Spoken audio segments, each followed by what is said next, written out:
Welcome to Fearless with Jason Whitlock. I'm Jason Whitlock, your host. Happy Tuesday. Thanks for joining me. Awesome show planned for you today. Royce White's going to join me at the back end of this show, but for about the first hour, again, it's going to be you and me. I have more that I want to unpack about the events going on in the Middle East involving Israel, Iran, Hamas, Palestine, the whole thing. I have more that I want to say, and I feel like I'm on a bit firmer footing today than I was yesterday. I appreciate all of you all that have emailed me suggestions and your thoughts. I really, really, really appreciate it. You've made some great suggestions for guests. You gave me some great feedback, some things to think about. I want that to continue. You can email me at fearlessblazeshow@gmail.com.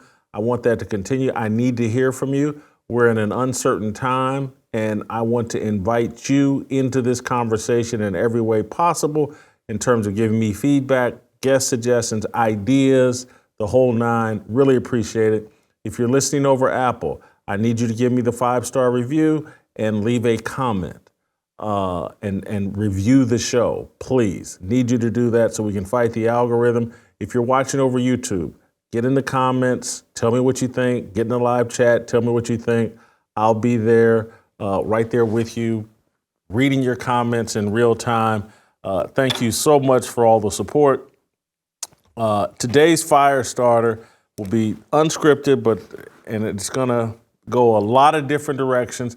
I need you to stick with me. It's all going to make sense. Before I get into the fire starter, I want to talk a bit about our purpose here at Fearless. One of our main purposes, one of our main sponsors, the sponsor that we're most passionate about. According to a recent study of hundreds of post-abortive women, 60% of women reported that they would have preferred to give birth if they had received more support from others or had more financial security. And that's where preborn steps in. Preborn is there for women in their darkest hour, deciding between the life and death of their precious child. You see, the reality is women are being pressured to make this fatal decision and are being told that their babies are just a clump of cells. Preborn welcomes women with God's love and introduces them to the beautiful life growing inside of them, which doubles their baby's chances of living. When you support Preborn, you not only support women, you empower them. Your donation of $28 will help a woman to make a choice that she won't have to regret for the rest of her life and gives her the ultimate blessing, life. Your love can save a life. Just dial pound 250 and say the keyword baby. That's pound 250 keyword baby. Or do it the Jason Whitlock way. Visit preborn.com/fearless. That's preborn.com/fearless. Guys, you know, this is part of our mission and our worldview. Life begins at conception. We need to be supporting Preborn, whether it's $28 or $28,000, whether it's 28 cents or $28 million. Make sure you're supporting Preborn. And when you do, drop me an email at fearlessblazeshow@gmail.com. Let me take a sip of water because we're going to be here a minute. and I got a lot that I want to say today. And so I want to start here that part of what I'm going to be talking about today is an explanation of why there's so much confusion and why there is so much indifference isn't the right word. People are being very cautious and indecisive. We don't know how we should feel or where we should channel our emotions, what we should be pushing our leaders to do. There's a lot of confusion. And so the reason for that confusion is, and it made me this morning think of Aesop's fable about the boy that cried wolf. And this is, Aesop's fable goes all the way back to ancient times and Greek and all that. It's a shepherd's boy who tended his flock not far from a village, used to amuse himself at times in crying out, "Wolf, wolf." Twice, three times, the trick is successful. The whole village came running out to his assistance. When all the calm returned, all they got was to laugh at for their pains.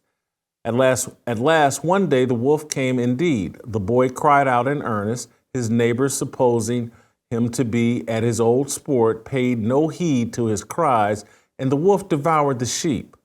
So the boy learned that it was too late, that liars are not believed even when they tell the truth. So that sounds like I'm suggesting that someone is lying here, and I'm not. I don't know what the truth is. What I know is that we've been told so many lies over the last 70 years that when the truth finally comes, we don't know what to do. We don't know what to believe. We don't know how we should feel. And so this morning, I was looking at the back and forth between Ben Shapiro and Andrew Tate, two of the highest profile influencers in all of social media across the globe. I don't want to compare Ben Shapiro and Andrew Tate. Andrew Tate has a set of problems that we have discussed on this show. Andrew Tate is a pimp, was a pimp, and is likely going to go to jail. He's not a good guy. He is a masculinity, somewhat conservative influencer. There's crossover between his audience and Ben Shapiro's audience, believe it or not. Ben Shapiro, not some, Andrew Tate, some muscular former jock, kickboxer, the ultimate man's man. Ben Shapiro is not that. He's a small, intellectual, big brain debater. He's an influencer for the conservative movement, the establishment conservative movement, and he's an influencer, and that's here in America, and he's an influencer and someone connected to Netanyahu over in Israel. He is a voice for Israel here in America, as well as being a voice for establishment conservatism here in America. These two guys are going back and forth. And Ben Shapiro seems a bit out of character. And they've had this tweet exchange. Here's Ben, and they can F right off. Andrew Tate responds or says, "Mr. Tough Guy, let me assure you, as someone who does his own fighting as opposed to excitedly encouraging others to do it for him while sitting at home on a comfy chair, peace is always worth a conversation." Then Shapiro responds, "Let me assure you, as someone who has not pimped women and bragged about it, that morality requires those who rape women and kidnap children must be eradicated, not negotiated with." That's Ben Shapiro going back and forth with Andrew Tate. Andrew Tate is a Muslim. Ben Shapiro is a Jew. It's not surprising that they're at odds with each other. But there is, I'm not suggesting that Ben Shapiro is in the wrong here. What I am suggesting is that we've been fed so much bad information about historic events that we have what the theme of today's show is, we're conspiracy weary. We're conspiracy leery.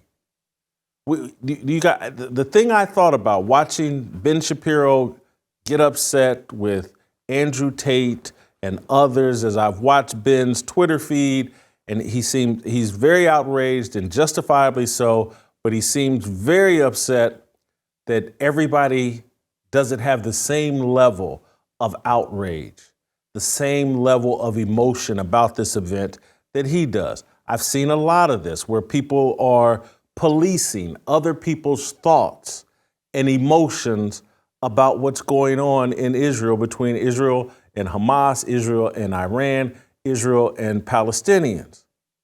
People are, hey, this is how you should feel. And we're getting all these images of the atrocities that happen in Israel, and everybody's commenting, how can you not be outraged? And this is the face of evil. And there's a lot of stomping of feet of like, this is it. This is the end all be all. And everybody must feel the exact same way that I do about this situation. And if you don't, you're part of the problem. That seems to be part of Ben Shapiro's argument. And what I would like to say to Ben, his audience, and people that think that way, take a step back and look at what America has experienced over the last 70 years. Look what we have experienced over the last 60, 70 years. And you wonder why we're dazed and confused and we're conspiracy weary? There's no surprise here. We've just been lied to way too many times. And that's why you'll see, if you're watching, if you're just listening, we have an image of the show where we're making a comparison between the movie Conspiracy Theory, Mel Gibson and Julia Roberts, and the cab driver that had all these crazy conspiracy theories and turned out to be right about some of them. And so we're making an analogy between that movie by using the same images. Instead of on our movie poster, it's not Mel Gibson and Julia Roberts, it's bin Laden and JFK. Because that's where this all starts, really, why we're conspiracy weary in this country. It starts with JFK. It starts with the assassination of JFK. That has never been appropriately explained by our government.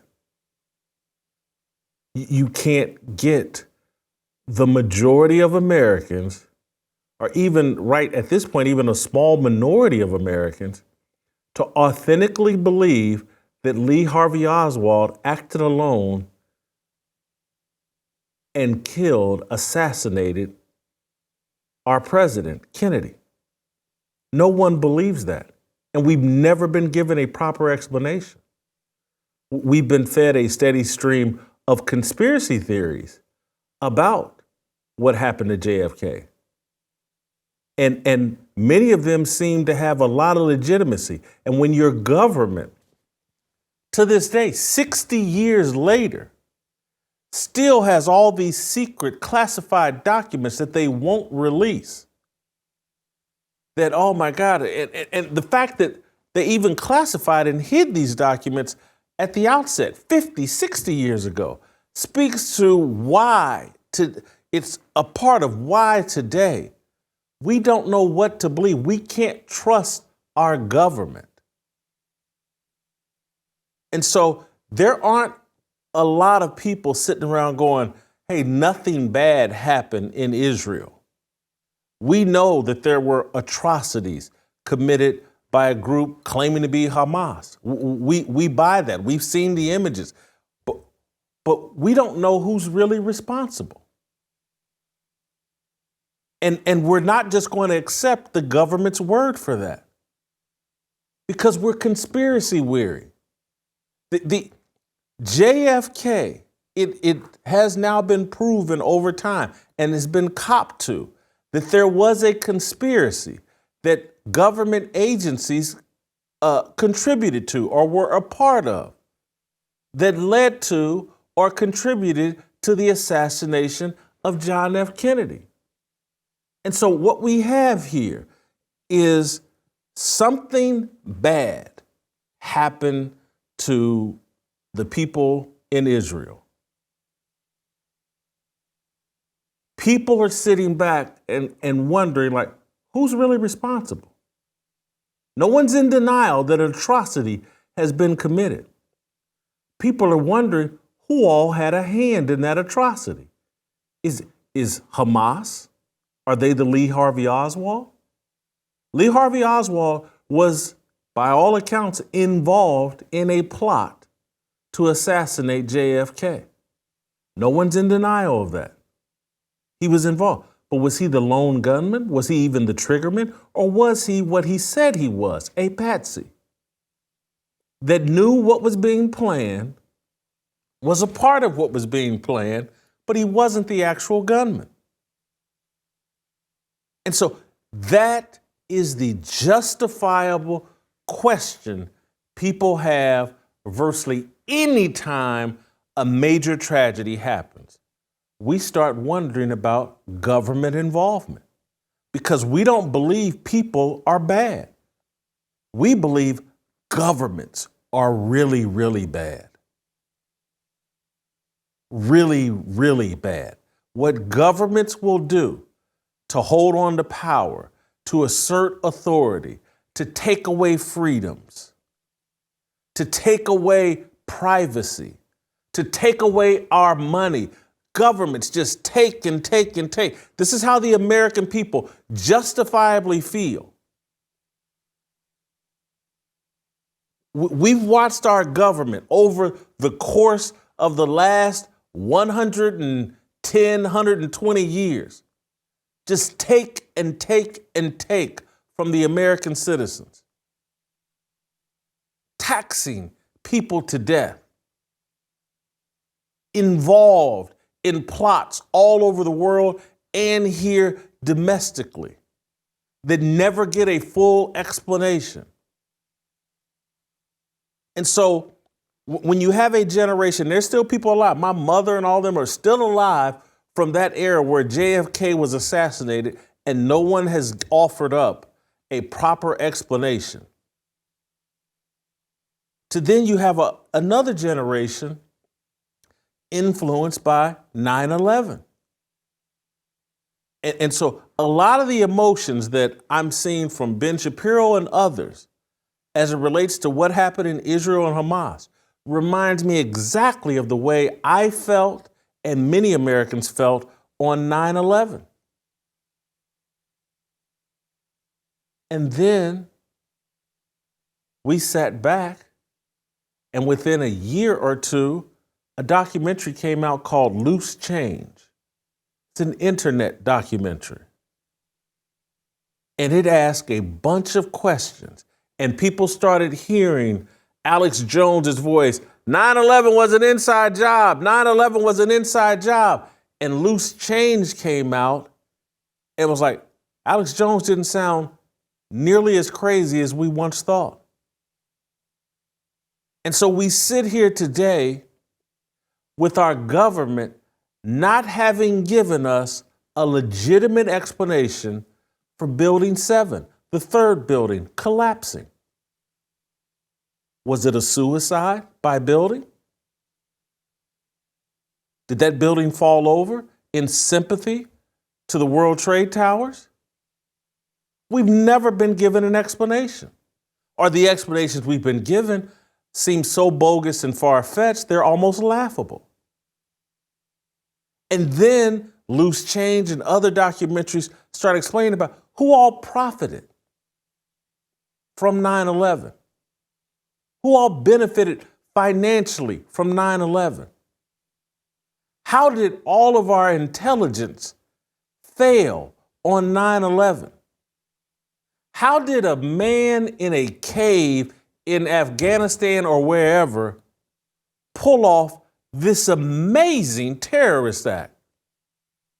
It's just too hard to believe.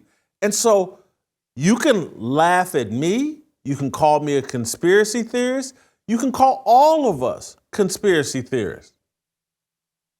But these conspiracies make more sense than all of the secrets the government has been hiding from us and the lies the government has been telling us. You can't run a country based on secrets and and maintain trust with the public. And so even if we went further back to 1913 and the people that held secret meetings to create the Federal Reserve, if we go back to Dwight Eisenhower as he left office after his presidency, telling us, hey, you need to be very concerned about the military-industrial complex and a secret society and a secret group of powerful people that are actually controlling things. That was the president of the United States, a war hero that warned us. And then right shortly after he tells us this, JFK gets assassinated. And we're supposed to believe Lee Harvey Oswald did it by himself and shot him from behind and did all these we're conspiracy weary. We're conspiracy leery. We don't know what to believe because we have no reason to trust our very secretive government. I get, and I'm not diminishing, the terrible events that happened in Israel. But if you're wondering why people feel exhausted, people feel confused, people don't know what to think, it's not that hard to understand. It's just not that hard to understand.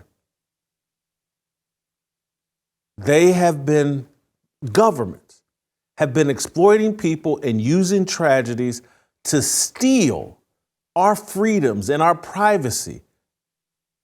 9/11, they come in with the Patriot Act. We surrendered all of our privacy. And for what? Are we safer? They can spy on any and all of us for any reason. Allegedly, between the United States and Israel, we have the best surveillance, the best security, the best everything, the best CIA, the best whatever, all these agencies that are supposed to keep us safe. They couldn't stop a man in a cave from orchestrating 2 planes flying into the World Trade Center towers. And now, this is me questioning the government, not the people. So miss me with any of the anti-Semitic charges. Not remotely questioning the people. I'm questioning the government and the agencies.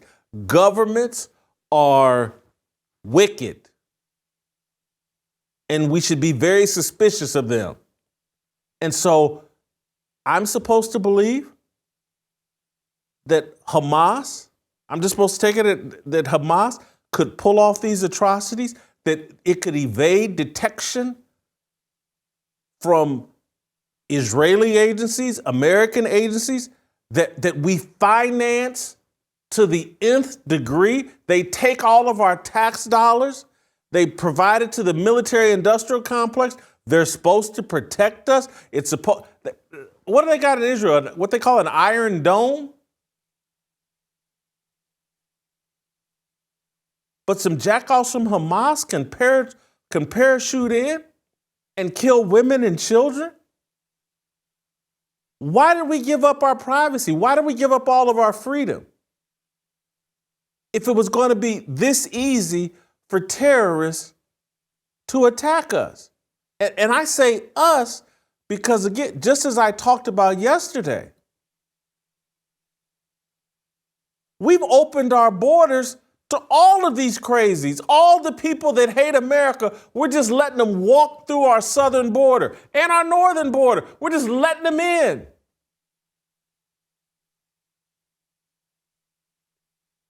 We surrender our freedom.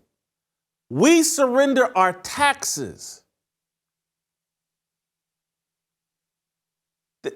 The way we're taxed here in America is immoral and un-American. The way we're being forced, and I'm speaking, I got to speak for others. And so I don't want any of the people say, I'm just going to say it. The way we're forcing people to live on credit, that's unbiblical. That's sinful. That's usury.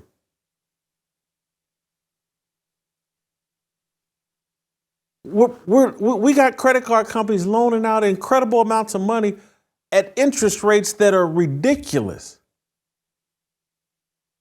If Jesus was here, he'd be turning over every table in the world. Looking at what we're doing and how we're exploiting people through overtaxation and forcing inflation and forcing them to live on credit. Our government is wicked. This system that we've devised, that we've fallen into, these puppet masters that have enriched themselves and love war because it makes them richer and richer and richer. You wonder why we're sitting here going, hey man, something horrible happened in Israel. Who's profiting from it? Who's responsible for it? Who allowed it to happen? Those are natural questions. And I get that if you're Ben Shapiro and you're friends with Benjamin Netanyahu and you got inside information and you're someone here in America that speaks for Israel and for Netanyahu, I get it. You got more information than the rest of us. But those of us that don't have all that insider information, all we do is sit back and look like, wow, we've been on an emotional roller coaster for 60 years. Leaders getting assassinated, terrorists doing things on 9/11 that just seem unprecedented and unbelievable. I'm leaving out even smaller. Iran-Contra under Reagan. Oliver North. We're using cocaine money to fund Contras, to all of this stuff done in secret. There's no transparency here in America. And so there's no trust. And so people are confused and they don't know what to think. We all agree what happened, horrible. The people that did it, horrible. Who allowed it? Who's benefiting from it? Who wants to promote, perhaps, a World War III? We have questions about that. We're conspiracy weary. And just to put all my cards on the table, so that I'm going to give you all the information you need to ridicule me and to, laugh at me and undermine my argument, because I believe in transparency. I want to be evaluated fairly. I'm going to leave myself open to criticism and talk about one of the documentaries that I've watched in the last year that's had the most impact on me. It's like it's got a cult-like following. It's not as popular as a lot of documentaries. It's received, as far as I can tell, no mainstream support. But it's called Everything is a Rich Man's Trick. And it's mostly about the JFK assassination. But it's really about secret societies and the powerful men that are pulling puppet strings all over the world, here in America, and how they have benefited from war. And so I would suggest to anyone in this audience, go watch it and write me emails and tell me why that documentary is full of BS and whoever put it together is a nut job or whatever.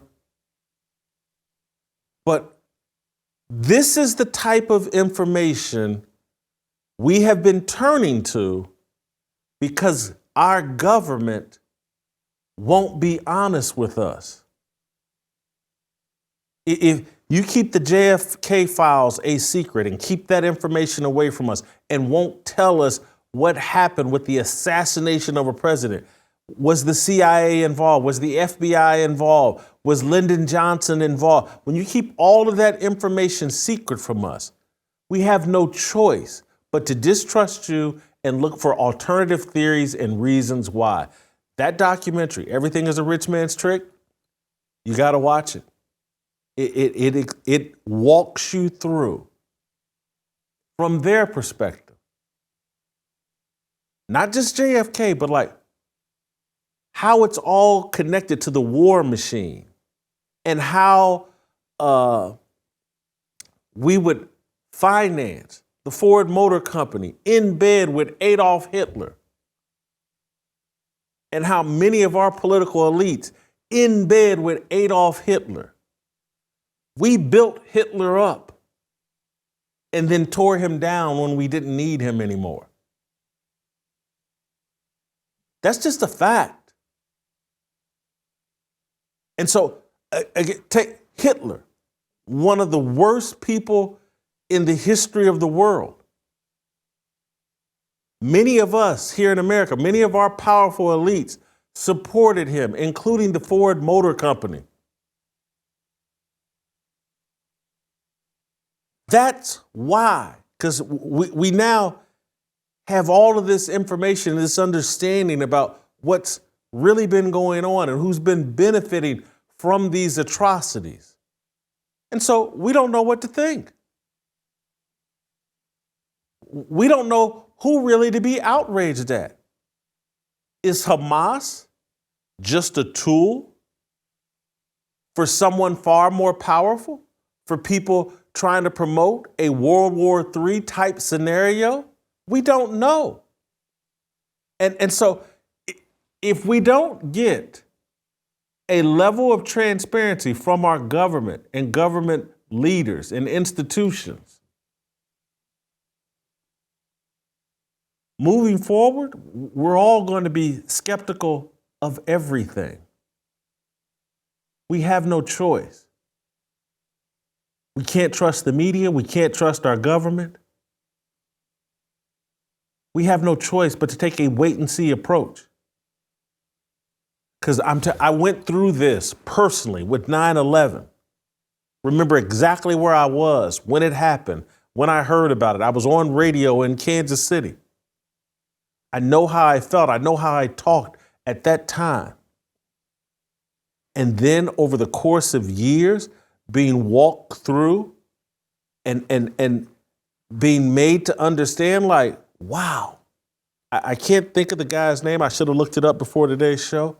The man that took out these insurance policies on the World Trade Center, got them finalized just days before 9/11, made billions of dollars, double dipped, charged them twice. He had insurance on the World Trade, and he made them pay him twice because he said there were two different attacks, Building 1 and Building 2. He got paid off both of them.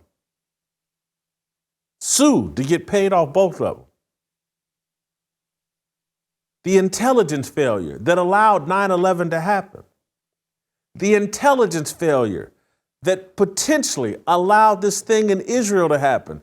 The intelligence failures that allowed JFK to get shot. We got the best financed Defense Department and Pentagon and all the secret agencies. We got the best in the world, smartest people. What have they stopped? What are we getting for all of this money? And for all the privacy we've surrendered? If they can tap my phone at their discretion, and they're surveilling everybody, but they can't stop anything, I'm sorry, I'm going to be skeptical. I'm going to have questions about what's really going on here. And that's not diminishing what happened in Israel. It's an atrocity. But people are just like, I don't know. I don't know if I want to declare another war based off a terrorist act that I can't be completely confident that governments weren't involved in or didn't look the other way or didn't want them to actually happen. So they could come in and justify a war on terror, justify taking away privacy and freedoms from citizens.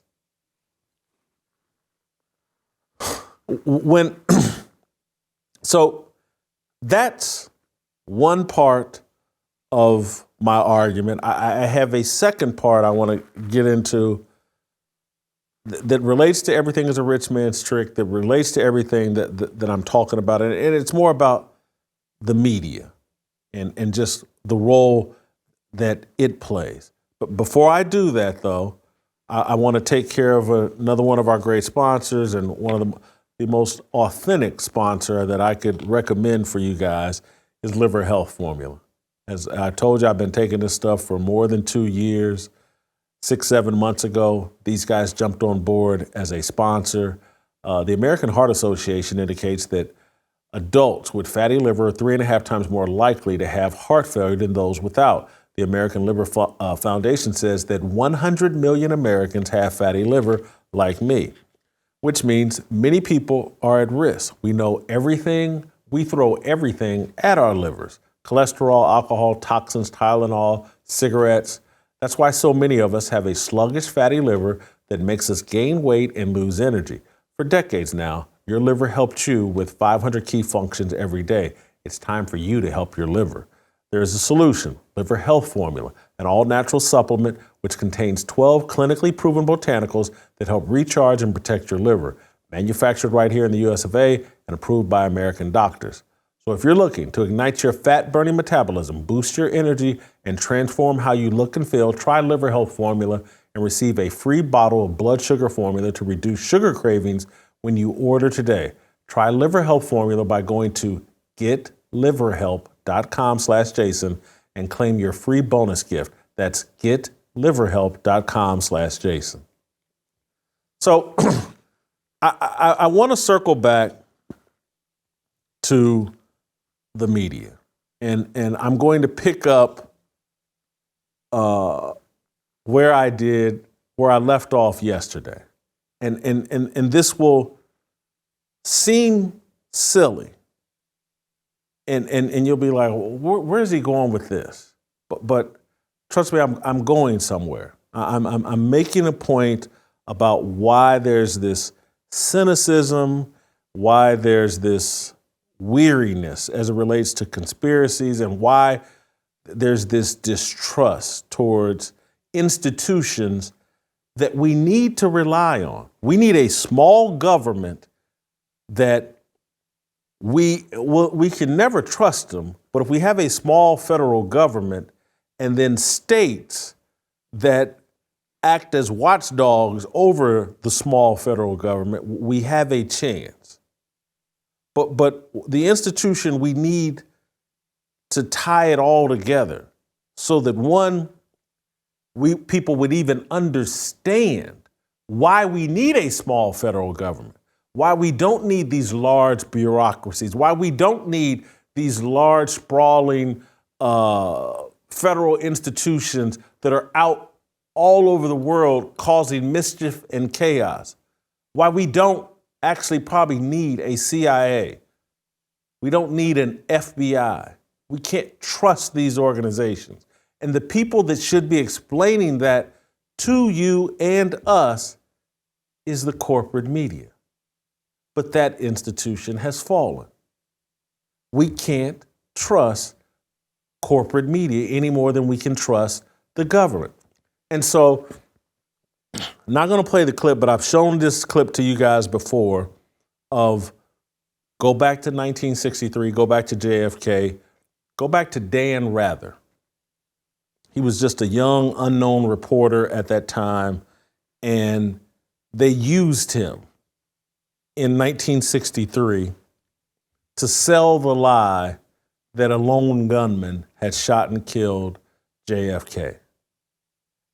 They gave Rather access to the Zapruder film, and Dan Rather went on national TV at the time, and this is at a time when there's only 3 television networks, and argued that, yeah, when Kennedy got shot, and this is before people had access, had seen the Zapruder film.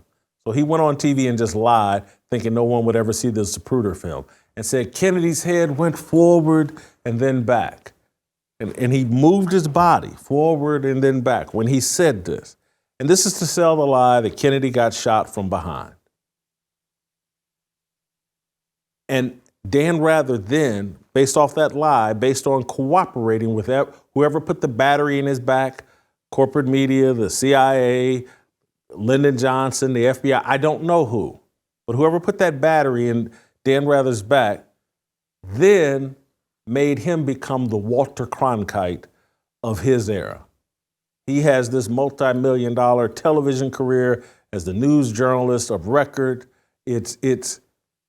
That's what Dan Rather got for lying and selling out the American people.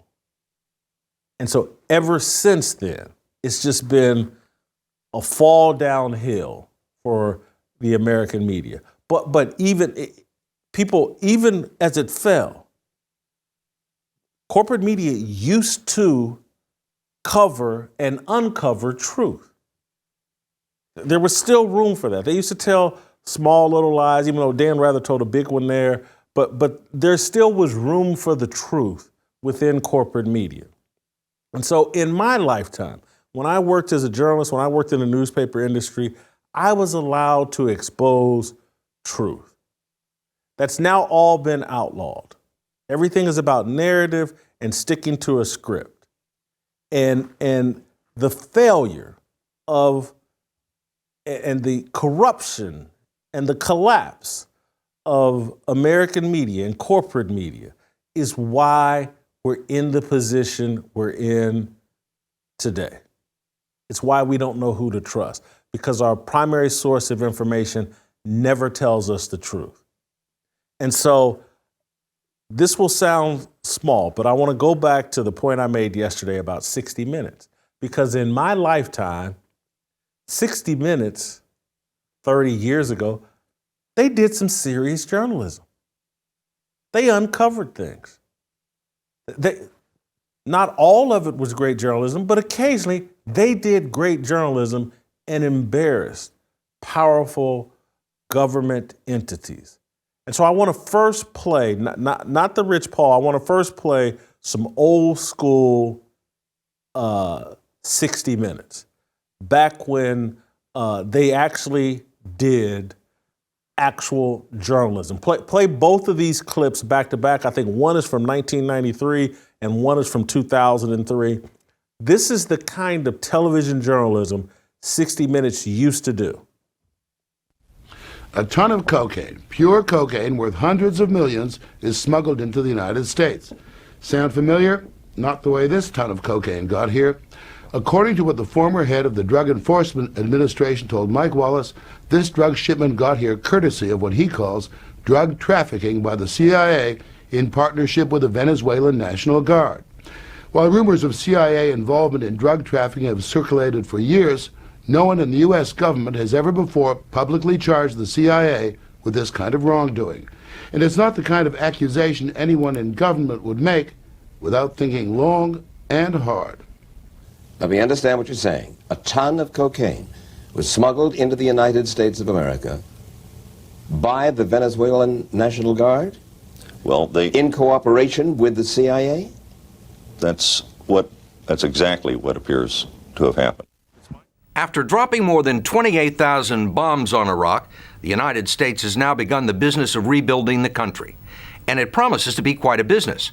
With at least $60 billion to be spent over the next 3 years, the Iraqi people won't be the only ones benefiting. The companies that land the biggest contracts to do the work will cash in big time. Given all the taxpayer money involved, you might think the process for awarding those contracts would be open and competitive. Well, so far, it's been none of the above. And the early winners in the sweepstakes to rebuild Iraq have one thing in common: lots of very close friends in very high places. Like Halliburton, the Houston-based energy services and construction giant whose former CEO Dick Cheney is now Vice President of the United States.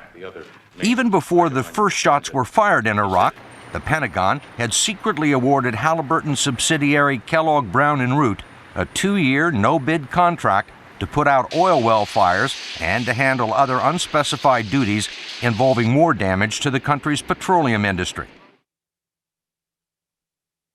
You see what I'm pointing to here? 60 Minutes and corporate media used to be at odds with the CIA and the Defense Department. We used to occasionally push back against the CIA and the Defense Department. They used to push back against the military-industrial complex from time to time. First clip was from 1993. The second one was from 2003. So the 2003, shortly 2 years after 9/11 in 2001, we're still seeing the media push back against the military-industrial complex, against the surveillance industry, against the CIA, the FBI, the Department of Defense, the Pentagon, exposing their corruption, taking on someone like Dick Cheney and Halliburton. This was just 20 years ago. Occasionally, the media actually represented the people and fought back against these huge government agencies because the media used to understand that the government is actually the enemy. Now, 60 Minutes does not get anywhere near the truth. It does not go close to the truth. It's now part of the apparatus that 60 Minutes and all of the media, corporate media, are all in bed with the government, all in bed with the military-industrial complex. That's why yesterday when I brought up, and we'll play the clip again, because I'm going to unpack it a little bit more, but I want to play the clip again from yesterday. 60 Minutes this past Sunday, with the world headed towards a possible World War III. 60 Minutes has a story on selling a clown as this great innovator in professional basketball representation, Rich Paul. And they're selling him as, hey, he's a street hustler that's now a disruptor in sports agency. And this stuff is nowhere near the truth. And I'm going to unpack it in a little detail, but I want to play the clip of what they played of Rich Paul. So your dad's store was just right in here? Yeah, and this was my world. This now empty corner was a hotbed of activity, legal and illegal. It was a shootout right here on this corner. Big Rich taught his son to always think 2 steps ahead. He scraped together the money to send him to a Catholic high school away from the neighborhood. Still, there was no avoiding the streets. You don't know what you're in. That's your norm. That's my norm. Sardines out the can, that was today's version of tuna tartare on the Waldorf rooftop. You know? This was my education, though. This was my Harvard, my Michigan, my Morehouse. And the same things I learned on this corner, I take into the boardroom. Because the one thing this teaches you that I don't think you can learn from those institutions is people, characters. And on these streets, it's no better way to learn character because they're coming with everything. His dad taught him another skill, a way to make money if all else fails, with a pair of dice. Paul and his best friend, Edward Givens, were regulars at an open-air casino in the park. 50 people crowded around this little area, and the energy was high. It was an arena. And Rich Paul was a natural. And how much would you earn? I mean, a slow day was $1,000. And a not slow day? You know, 4 or 5. $4,000 or $5,000. Yeah. Easy. When you were 14, 15, 16. Oh, yeah. What did you learn from this experience? You gain a resilience here. We won majority of the time. But you also had to learn how to lose. So I'm going to connect this. Be patient with me. Everything that they did in their 13, 14-minute expose on Rich Paul, NBA agent, LeBron James BFF, Everything they said in that 13, 14 minutes was virtually a lie. All bogus, BS, untrue. That's 60 Minutes, which had been the gold standard of television journalism. And I bring this up because this is all connected in terms of where people have gone. If you watch Everything is a Rich Man's Trick, if you watch Loose Change, if you just follow any of Alex Jones's narrative, if you follow any of this, most people have come to accept that there's a hidden hand or hidden hands, an Illuminati in control of everything. They pick and choose who gets to rise, who gets to fall. They've eliminated merit, basically. And so that's what happens when you create a world of secrecy and secret societies and secret institutions and secret organizations that actually control everything. Cut little deals. Who's going to get rich? Who's going to remain poor? Who's going to get killed? Who's going to become the next Walter Cronkite? If you do this, if you go on TV and lie about the Zapruder film, you're going to have a 30-year television career as the lead anchor on CBS. That's the Illuminati. That's the hidden society. And are they Freemasons or what? Who knows? Are they skull and bones people? But it's all secret societies. That's why we're conspiracy weary, because we know that merit has been eliminated along with truth. When you eliminate truth and transparency and facts, you're also eliminating merit, and you're allowing a small group of people to dictate who gets the big piece of the chicken, who gets to be successful. And so that's what Rich Paul is benefiting from: the hidden hand, the secret society, the Freemasons or whomever, the people that get to decide, you know what, 60 Minutes, we want you to portray this person as an innovator and a disruptor and the smartest man in the NBA. It's all a lie.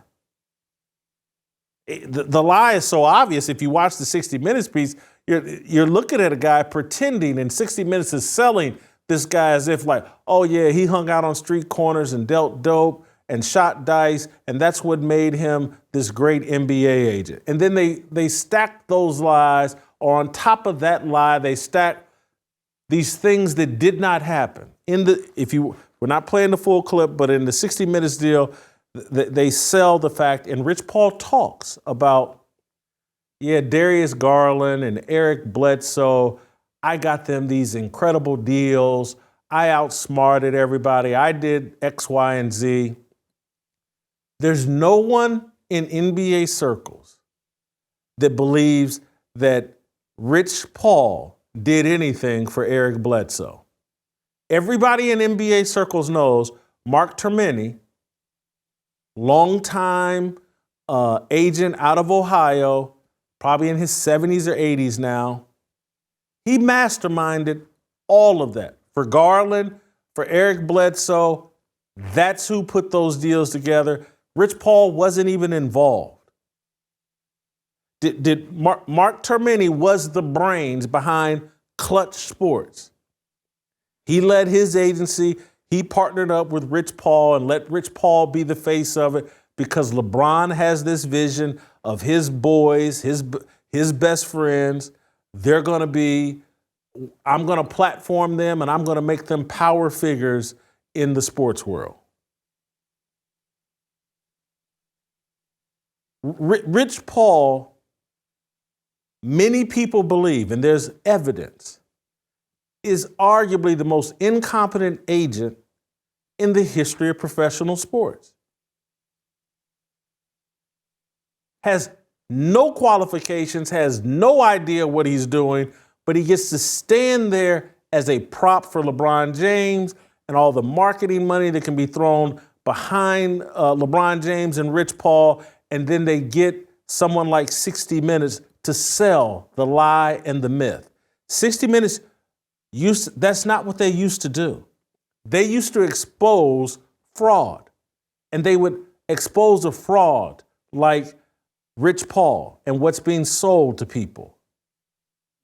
That's what they used to do. That's what journalism used to be about. Now it's about selling frauds, and it's about promoting this world, this belief that in this new world we're constructing, where this handful of elites and government officials, they're going to pick and choose who is successful, who gets to live at the top of the food chain.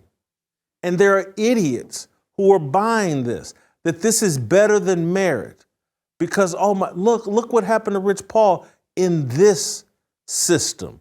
This is better than merit. They let this man end this interview with 60 Minutes talking about what he earned. And it feels like I earned this. And that's how I knew they were like, they're throwing it in our face.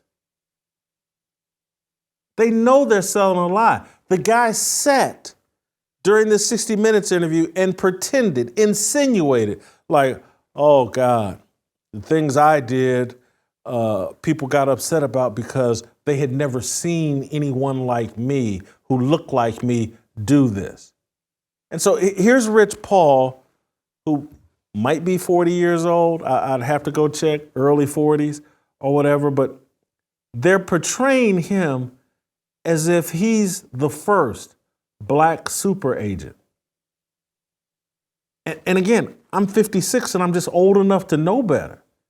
And I'm just like, hey man, there was a guy in the NFL by the name of Eugene Parker. He represented Deion Sanders. He represented Rod Woodson. He represented a bunch of NFL superstars, but he partnered with Deion Sanders and they built Maximum Sports.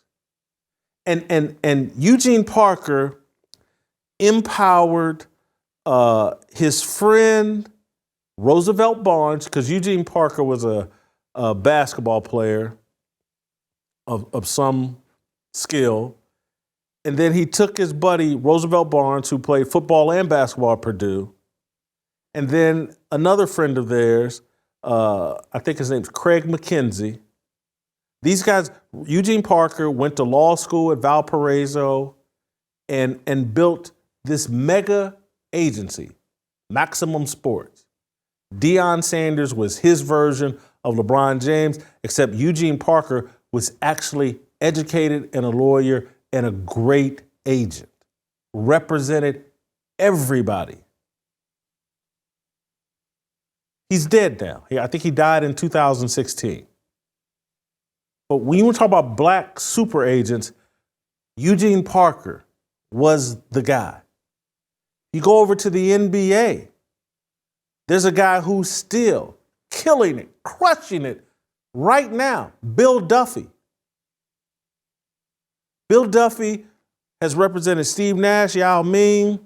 I ran across Bill Duffy in 1994 when he was just in his early 30s, and he and another black agent, Aaron Goodwin, had started their agency together, and they represented Chris Webber. This is back in my Ann Arbor days in 1994. Bill Duffy's agency right now is one of the most powerful in the NBA. He's partnered, I believe, with WME.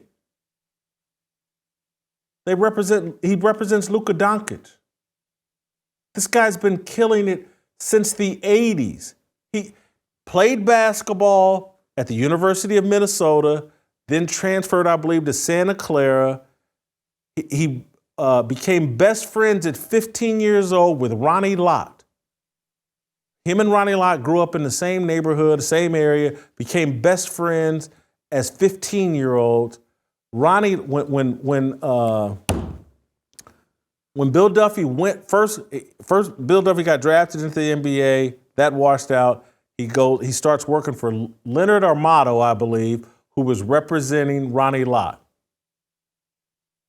And Ronnie Lott helped Bill Duffy get the wide receiver Webster Slaughter as his first client. And then it was on from there. And then Bill Duffy becomes one of the most powerful agents in the history of the NBA. He's represented all these international players. American born as well, but he's really crushed it with these international players. He's a black dude. And I'm looking at 60 Minutes, pretend like Rich Paul has done something that these other guys haven't already done. And I'm just sitting there thinking about the lies that are being sold by corporate media and the people that are the real puppet masters that get to determine, like, you know what, we want to portray Rich Paul, a guy who's exaggerating his street hustle life like a rapper.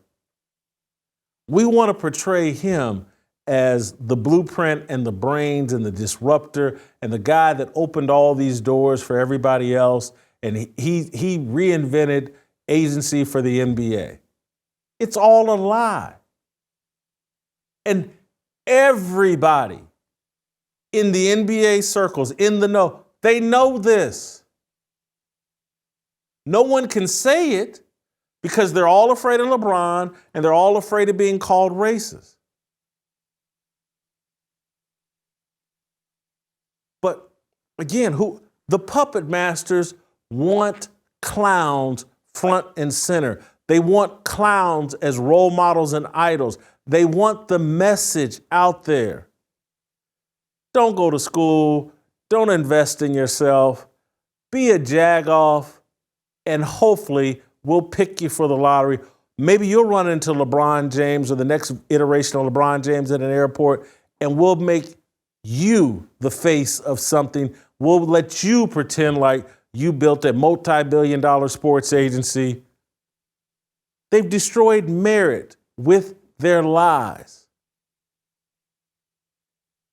And this all of it leads to socialism and communism.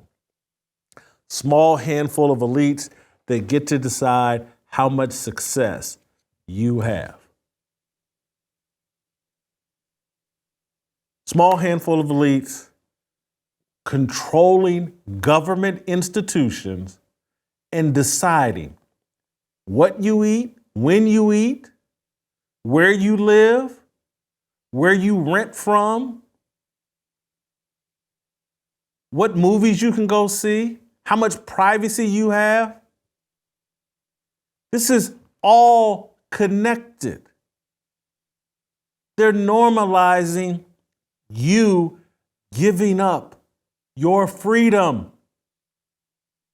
The freedom that the ancestors that you feel so connected to, that anytime someone references slavery, oh, a sharp pain goes through your body. Your ancestors sacrificed for a level of freedom that we are just throwing away and handing over to people and to systems that have a track record of exploitation, abuse, and oppression that goes on from the virtually Genesis all the way through Revelation.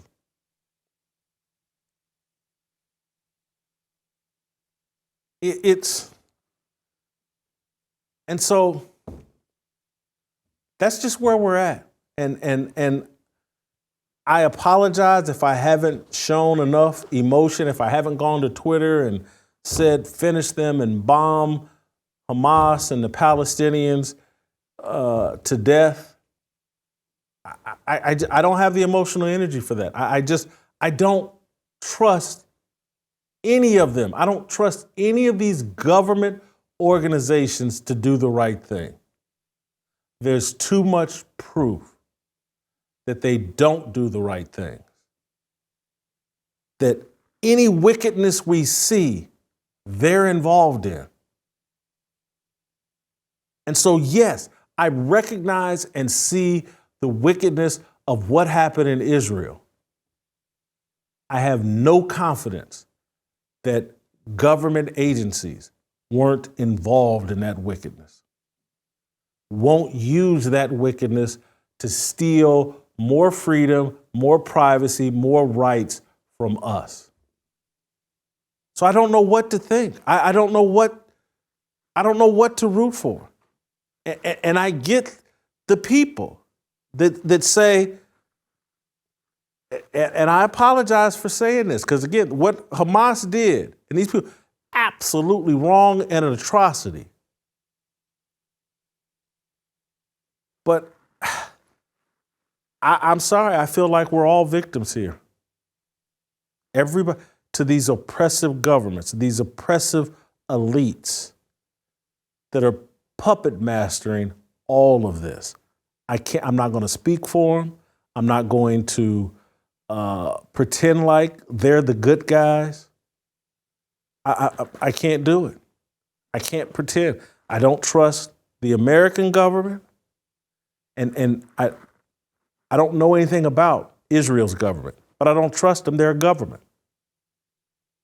And so I'm going to land the plane this way, and then we're going to bring Royce in. I circle all this back to why it's hard for me to give up on Donald Trump. And I know that's going to irritate a lot of you. But he's the only thing I've seen that wants to take on the establishment and the status quo and the global elites in a real way. I look at everybody else, Ron DeSantis, and think it's great what he did in Florida.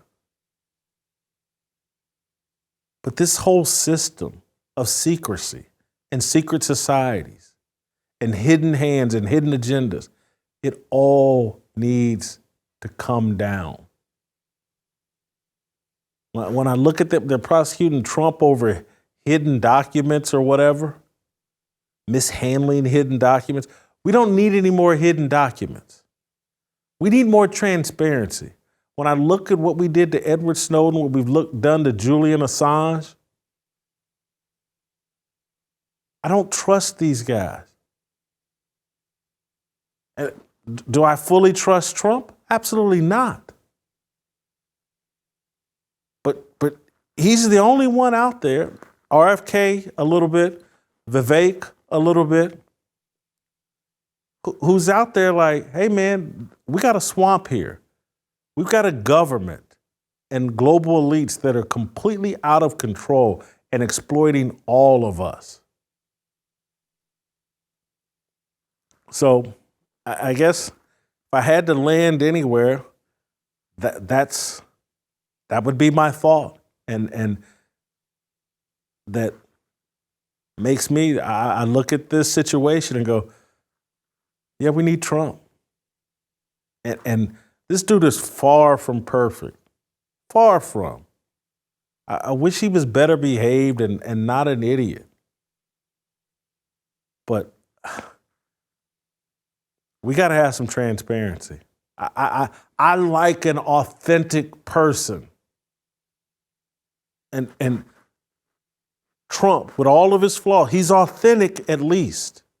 He's showing you his flaws. He's a flaw with way too much ego. But what I don't like are the people that pretend like they have no ego. They pretend like they're not megalomaniacs. That's who really spooks me, the people hiding. Trump, for better or for worse, is letting all of his stupidity hang out there. I have such a thirst, and I think the American people have such a thirst for authenticity, realness. That's what makes Trump attractive, because all of this other stuff is fake. All of it is manipulated behind the scenes. They're putting a small group of people are deciding everything. And I want it exposed and I want it ended so that I can trust our leaders. But right now, I have no trust. I'm going to drink a little water, and when we come back, Royce White's going to join us. Next. It's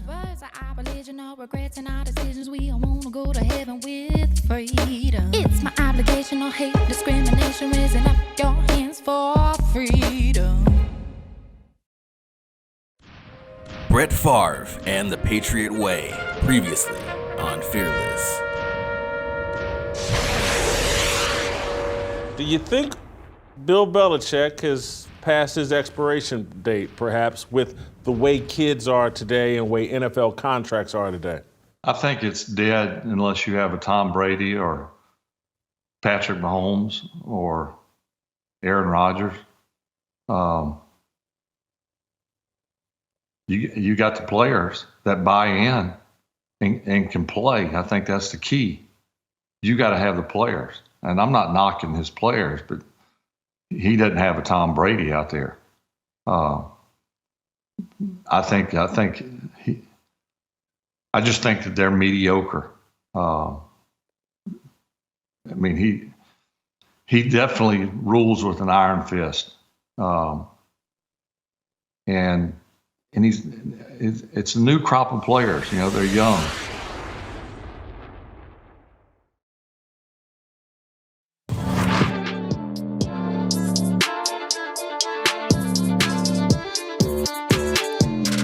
All right, welcome back.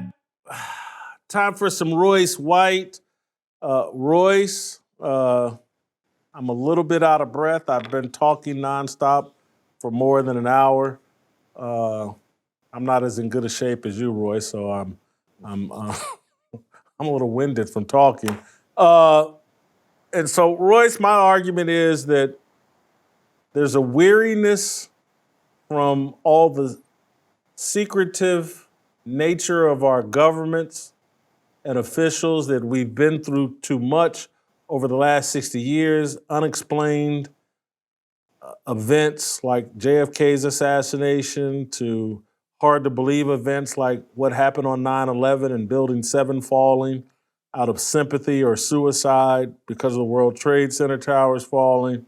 Mm-hmm. And so people are looking over at Israel and Hamas, and we know an atrocity happened. We're just not confident on, well, who allowed it, who benefits from it, and were government agencies potentially involved, and so we don't know what to think. We know there was an atrocity and are outraged by that atrocity, but I don't know if I feel confident that I fully know who is all responsible for that atrocity. Yeah. Well, I agree with you 100%. Let's try and work through some of it. I hope we have some time here because this is about as complicated. We got time. We got plenty of time. This is about as complicated a situation as we could possibly deal with. I mean, even the Russia-Ukraine conflict has its constraints. It's pretty straightforward what we're dealing with there, and it's not unrelated to this at all. But you know, people have a better grasp of what's happening there. This is a triple cross and quadruple cross to the max. But first, before I go there, let me just say, you know, my thoughts and prayers are with everybody who's affected by this, for sure, whether they be residents of Israel, whether they be Palestinians, whether they be people in the region who have constantly been affected by the conflict that transpires there over a number of decades. My thoughts and prayers are with them. The great TJ Klein, who was my teammate in the Big Three, is playing right now in Israel. And I've had a number of friends and coworkers who've played in Israel. It's one of the best pro basketball leagues in the world, Amari Stoudemire being one of them. And I love what Amari Stoudemire had to say to BLM and the people who are, you know, outright supporting Palestine. So that's more personal. But from a political standpoint, I think the first and most important thing to lay out is, as American citizens, there's what we're watching and what our involvement should be, what our thinking should be. And from the start, there's no way that we can fight a forefront war on the Eurasian landmass. And Israel will be the second of 4 dominoes to fall that will completely crush America in fighting a forefront war on the Eurasian landmass. You got the Ukraine, you got Israel, you got Taiwan, and a close fourth and maybe fifth is obviously South Korea, North Korea, but a dark horse in the matter is India and Pakistan and the Kashmir, the northern border there in India, which is always in contention as well. And it'd be interesting to see where things shook out in a skirmish between India and Pakistan. I would venture to guess America would try and stay neutral as long as possible, although our real national interests are more aligned with India, given that China is such an existential threat, and Pakistan really does the bidding of China. So that's first and foremost. As American citizens, as America in general, we cannot fight a forefront war. We can't afford to go to war with Iran. It's just, we can't do it. Number one, it sets a precedent, a dangerous precedent around all the issues there. But number two, this is how the Roman Empire fell. I mean, this is verbatim how the Roman Empire died. They tried to defend too many military outposts, and by the time the barbarians, I'm not saying who the barbarians are, we'll talk about that in a moment, I'm sure, but by the time the barbarians had gathered together and raided or stormed Rome, there was nobody left to defend it, or there weren't enough people to defend it. And then it became this sort of mashup state of warlords. And so, that's what we're dealing with right now. We have 2.5 million undocumented people coming into our country, flooding across our own border right now. Some of them military-age men. We don't know who those people are. Respectfully, with 9/11 and all the people we lost there, we don't necessarily understand how those men got into the country still. And now we have thousands of times of men in the same military age coming across the border right now. And so we can't fight a forefront war in Asia at all. I mean, I don't care if we were full capacity, but we certainly can't do it with 2.5 million people coming across our own border. So that's my opening shot, and we can sort out the rest from there. Royce, what do you say to, and I'm not going to pawn this off on other people, people like me who feel just like, I don't know how to feel. I'm not rushing to Twitter to express outrage. I want to sit back and let things play out more. I certainly think an atrocity happened, but I just have a skepticism that makes me just want to sit back before I say anything too much on the record about what should and shouldn't be done. And there seems to be this policing of you must feel this way, you must express this, you must. And when I think about Nikki Haley screaming, finish them on television, it just all seems inappropriate to me. I want more information. Right. I want to be more deliberate because of everything we've gone through in the last 20 years. Look, there is what we've been shown and there's what's really going on. And I've tried to stress that many times on this show, and many people are so consumed, not you, but I mean people in the audience, and really the American population writ large are so consumed with other things, they don't really want to have to deal or confront the fact that there is what we're being shown and there's what's going on. Now, people will loosely agree that there's something more taking place in all of these matters, especially geopolitics, but they don't really want to have to carry that burden, especially as an individual citizen. And that's partly where this thing has gone off the rails. And I mean both Israel and Palestine, but all of our geopolitics. So, the intention of the mainstream media is to make you want to pick a side. Now, when it comes to Palestine and Israel specifically, if you're free Palestine or support Israel, full stop in either direction, I get it. It's safe, but it just lets me know you're not serious. And anytime you have a two-choice narrative, one party always wins, regardless of who has the ball in their hands. And in this case, we know who benefits. I mean, it's not a mystery who benefits here. The military-industrial complex benefits. And people will say, oh, the military-industrial complex, there you go again. Well, yeah, I've been saying it for 2 years now, and here we are on the brink of World War IV. This ain't World War III. World War III was a silent war of misinformation that we all lost. It's over. We lost that war. We were caught asleep. We slept for 60, 70 years while the technology grew, while the propaganda grew, while elitism and globalism grew. That war is finished. We're going into World War IV. We're going into the fourth turning. We're going into the fourth industrial revolution. And in this war, yeah, sure, Palestine and Israel could be the crack off. They want you to feel a certain way. Now, when we get down to the details of it, Hamas claimed responsibility for the attack. So whether Hamas is responsible or not, whether there are more players involved behind the scenes or not, you have to take their willingness to claim responsibility for the attack for some type of face value. Because even if they weren't involved, which they were involved, they did it. But even if they weren't, if you would take responsibility for such an atrocity, that's an indictment of you just as grave.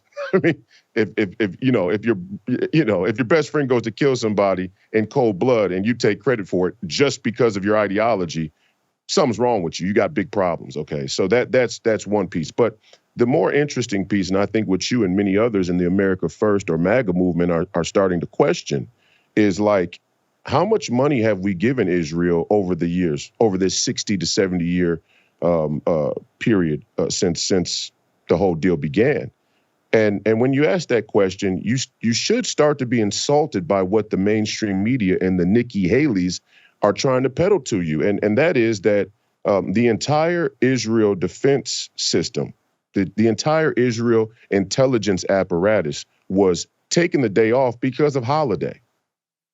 Fine. I don't buy it. Number one, I don't buy that the military arm and the intelligence arm of the Israeli defenses observe Jewish holidays so respectfully that they completely let their guard down when they're surrounded by their enemies, per the narrative, right? That's very hard to believe.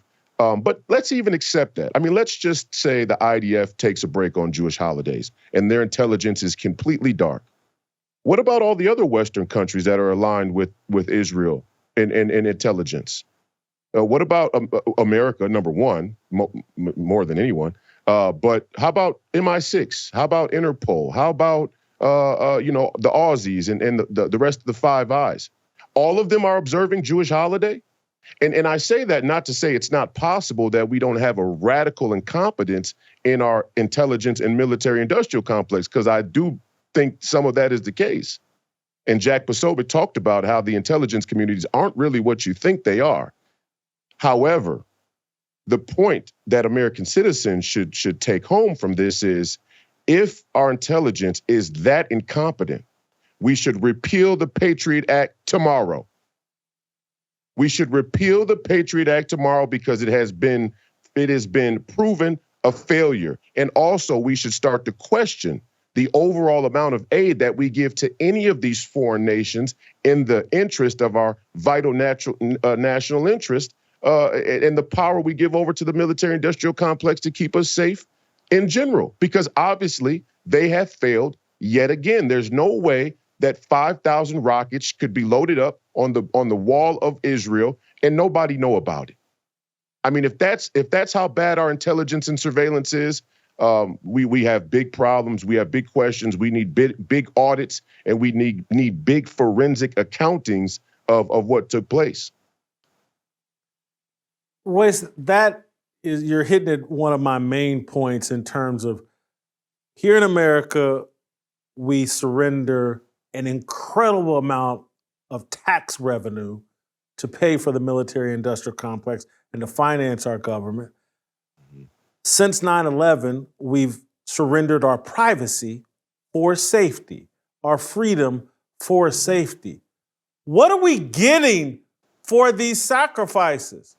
This is the point you've been making and we've been making on this show forever.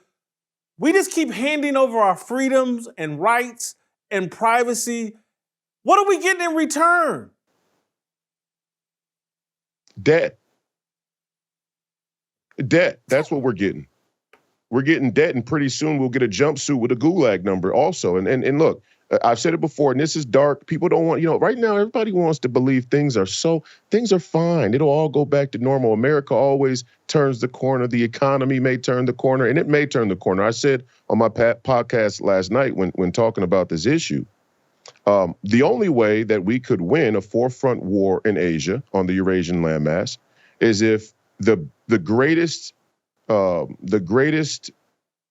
alliance of nations came together to support that effort, and they underwrote that war initiative through an agreement about currency, right? Which would probably come with a restructuring and recreation of the entire global monetary system. Then we could potentially win the war. But that doesn't work without an all-out totalitarian global police state. And people have to understand that we're about to make that choice. When the Nikki Haley's go out on television and peddle a specific narrative about this conflict, they are walking you towards the gallows, okay? They're okay with the all-out global totalitarian police state. However it comes, it could come by way of free Palestine, support Israel. They're behind the scenes pulling the strings. They're pulling, look, okay. I'm sorry. Let me go back a step here.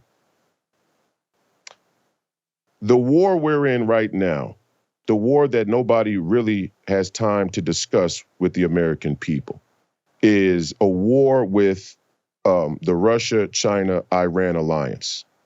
The Russia-China-Iran alliance is known as the Iron Triangle. Why? Because it's unbreakable.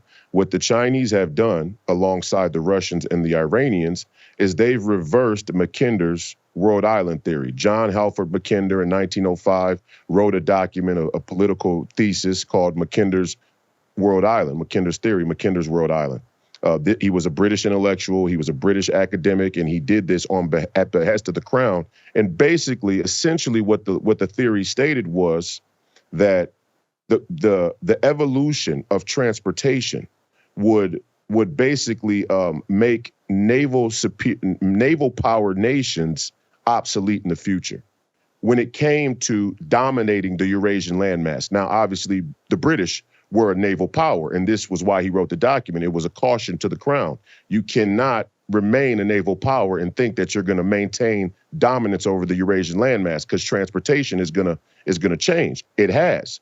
Train transportation has gotten better. Car transportation has gotten better, which was an afterthought at the time.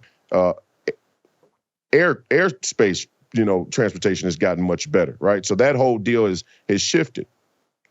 His theory was that if you control the heartland, he who controls Eastern Europe controls the heartland. He who controls the heartland controls the Eurasian World Island, which makes up about 50% of the world's resources. America adopted Great Britain's foreign policy after World War II. I've said it before, I said it again. People talk about why go back to World War II. Oh, what does World War II have to do with today? Nothing, except your global elites all believe they're Atlanticists. They all believe that they're still serving in the interest of the Atlantic Charter. You can go look it up. When Churchill came to Roosevelt and said, we need your help or else the German war machine is going to reach every corner of the earth, Roosevelt gave him that concession, said, we'll help. But the deal was you have to relinquish your colonial power. Well, the British were smarter than us because they were an older culture and empire than we were. And Churchill said, okay, we'll relinquish our power, but we'll send all our academics into your universities. And ever since that day that charter was signed, we've been serving at the interest of British intellectuals, European intellectuals, and we've done their bidding. This is why we can't divorce ourselves from Israel, which was a relationship that the British instantiated. This was territory that the British gave to the Jews. This wasn't America's deal. We adopted the deal. And why did they need America to be in on the deal? Because a Russia-China alliance was a Russia-German alliance was one of three springboards that Mackinder said would lead to world domination. The German-Russian alliance, a Russian empire that took over Eastern Europe, and a Sino-Russia allegiance. At the time, that power was Japan, was seen more as Japan, but now China has emerged as that player in Asia, an Eastern Asia and Russia alliance. Well, that's what the Iron Triangle is. That's what the Iran, Russia, and China alliance is. And they're reversing that theory. And yeah, it's completely plausible that Iran doesn't take a piss without China knowing. Why? Because China is half of Iran's GDP. $500 billion economy. Texas has a $2 trillion economy. Half of that economy is selling oil products to the Chinese. So Iran can't take a piss without China. Hamas can't take a piss without Iran. This is the reality. So yeah, the question is, the very important question is, why do we still have political elites that are fully in support of our relationship with China?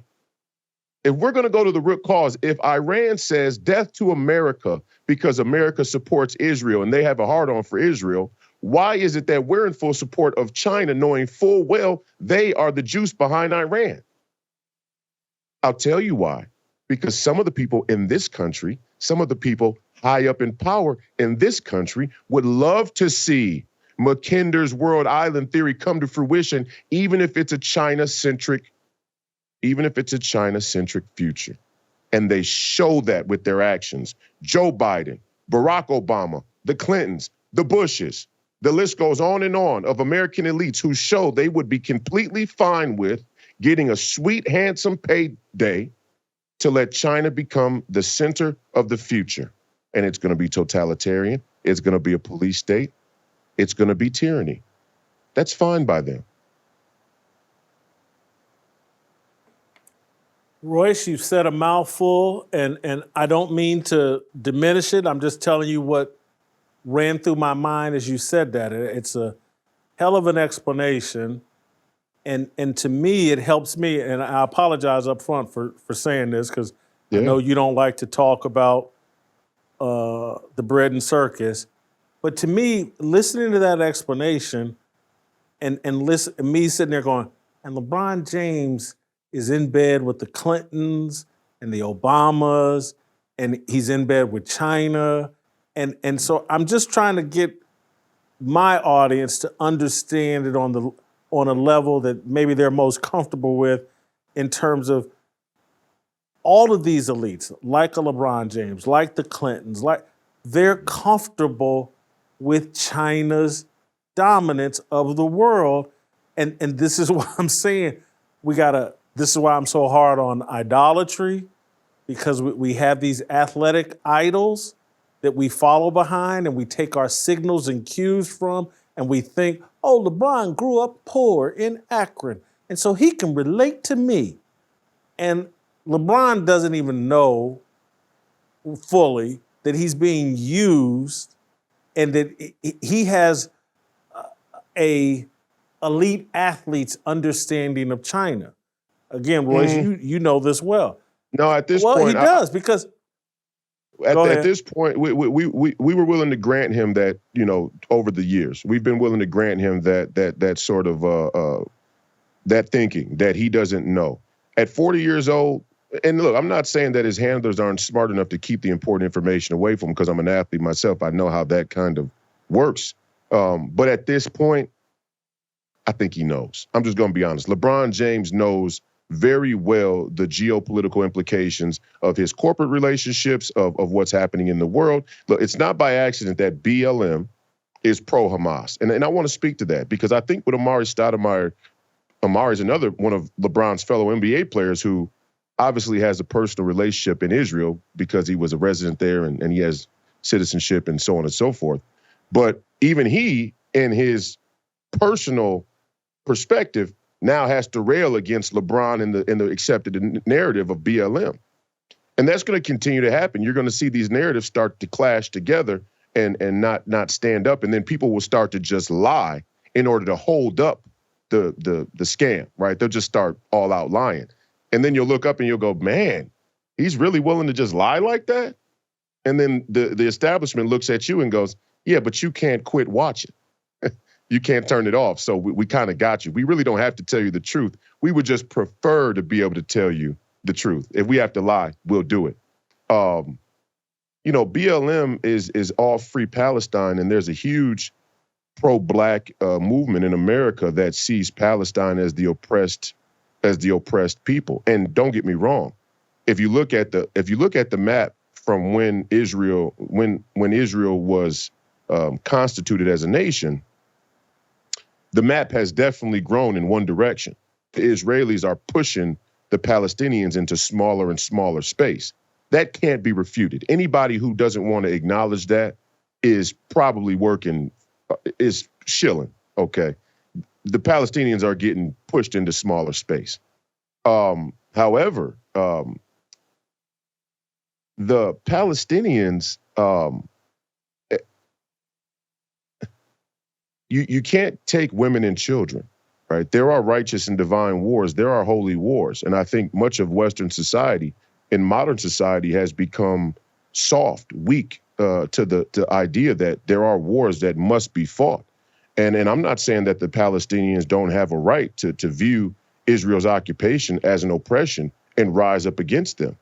But when you show that lack of restraint and that lack of moral code, moral ethics, you're no better than the animals. And what's hard about it is, again, we come to this two narrative fork in the road that everybody wants us to accept.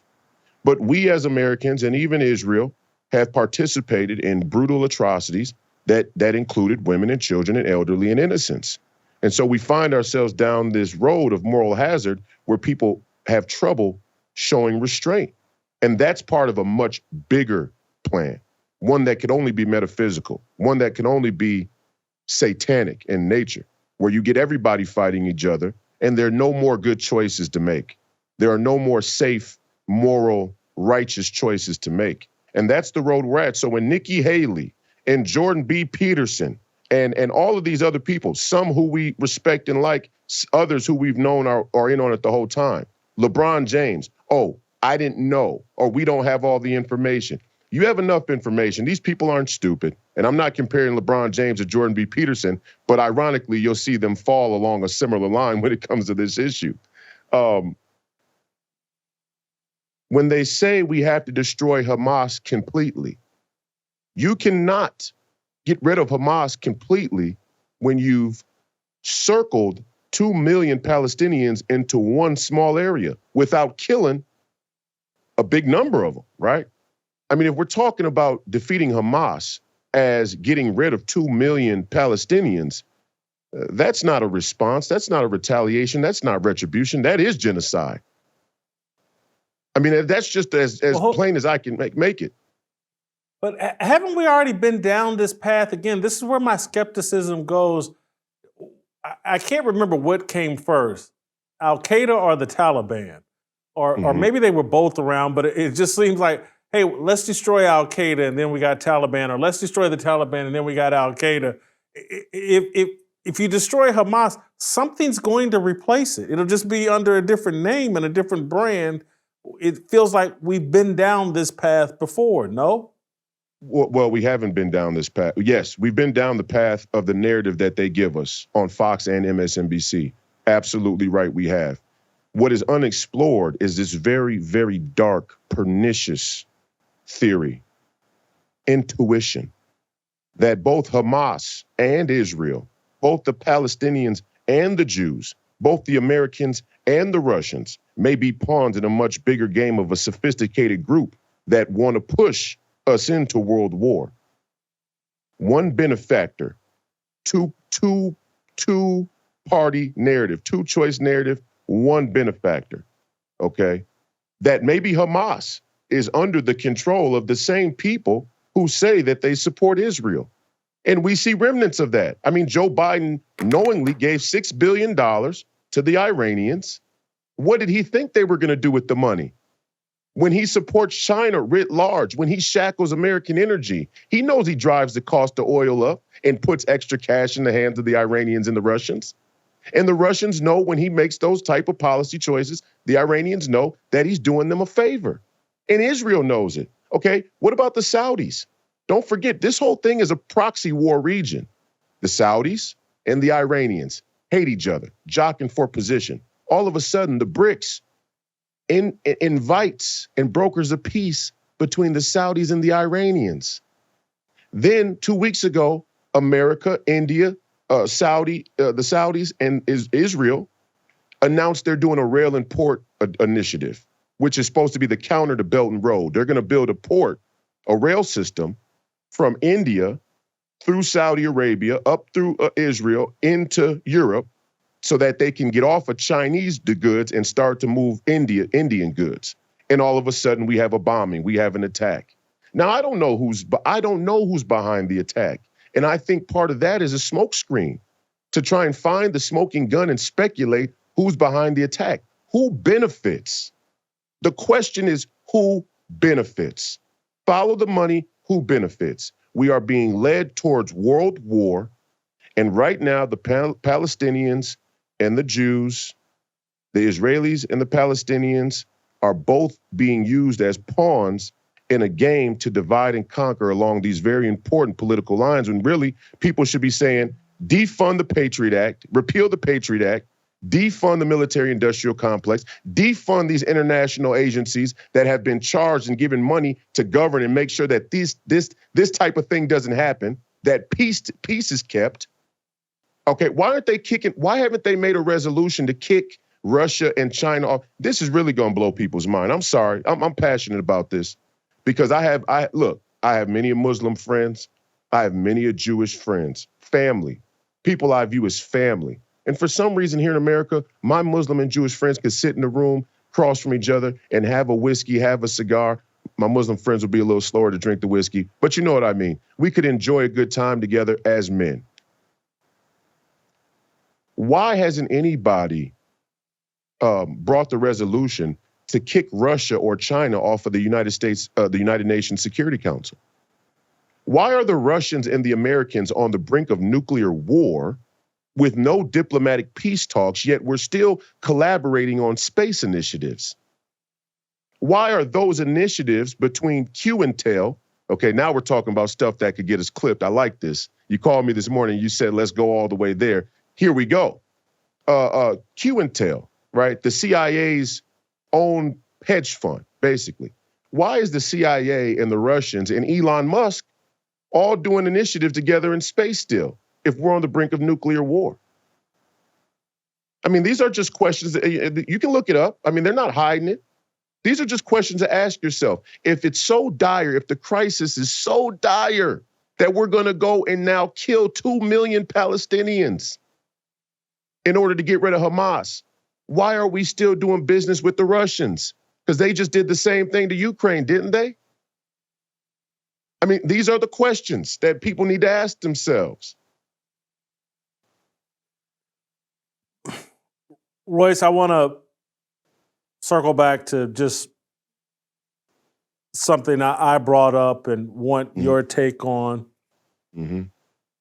And until there's transparency from our government, we're always just going to live in a state of confusion, in a state of cynicism, in a state of skepticism. And I ended up circling all of this conversation back to, and I know some people, it won't be offensive to you, but other people will be offended by it. But I'd come away from all of this and say, this is why I can't give up on Donald Trump. It is because the establishment wants to do everything in secret. I'll never trust them.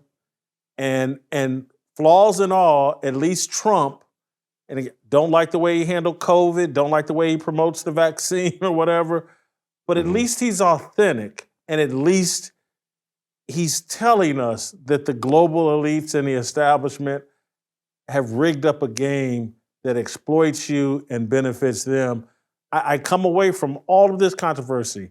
That's where I'm at 3, 4, 5 days into Israel versus Hamas. We need Trump. Well, look, Donald Trump has a lot of flaws. Nobody in our movement has claimed that Donald Trump is a messiah or a savior or a perfect candidate. In fact, my very good friend and mentor, Steve Bannon, who helped put together the strategy that got Donald Trump elected, has said from the very beginning that Donald Trump is not a perfect candidate. He's not a perfect person. He is a blunt instrument. And where his ego is strong, where his sense of of self-confidence and even self-righteousness in some ways is strong, is exactly where the establishment hates him.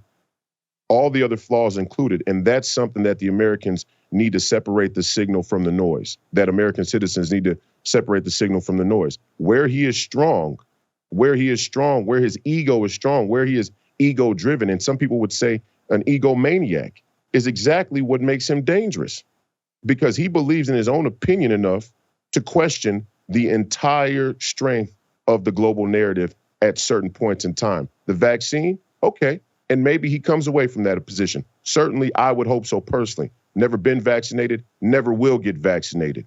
Over my dead body.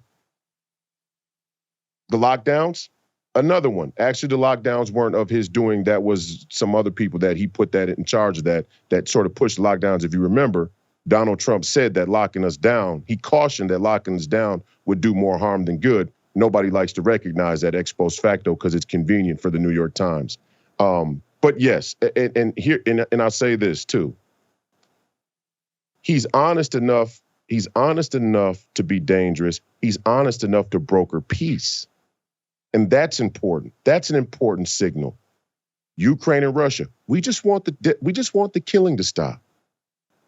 Abraham Accords, we just want there to be a peace. For a man that they say is so crazy and dangerous to democracy, he certainly has brokered a lot of peace, hasn't he? Or at least tried to. And his opponents are the ones that seem to be undoing it. Now we're going to go door to door. And don't forget now, Bibi Netanyahu was one of the first people to call and congratulate Joe Biden when the election was over and concede that he won. Why? Bibi's a killer. He's a spy. He's exactly who Vladimir Putin was in Russia.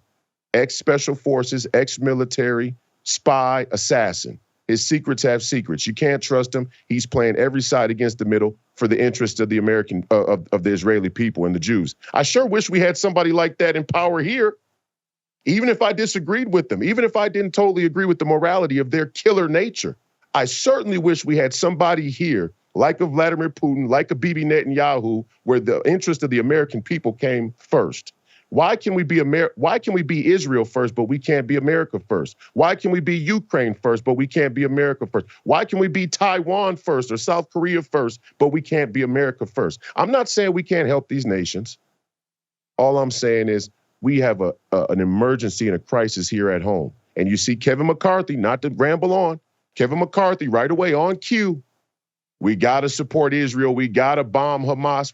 Think about what they're advocating, Jason.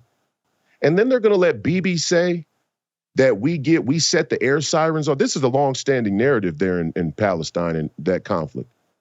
We put the sirens on before we drop the bombs. Where are the Palestinians supposed to go? They're trapped. You set off the sirens where the bombs are going to hit. Where are they supposed to go? They can't cross Israel. Do you think a Palestinian can hear the air raid going off and say, guess what? I'm getting out of Palestine. I'm running across the Israeli-controlled border? You're making them run into a firing line.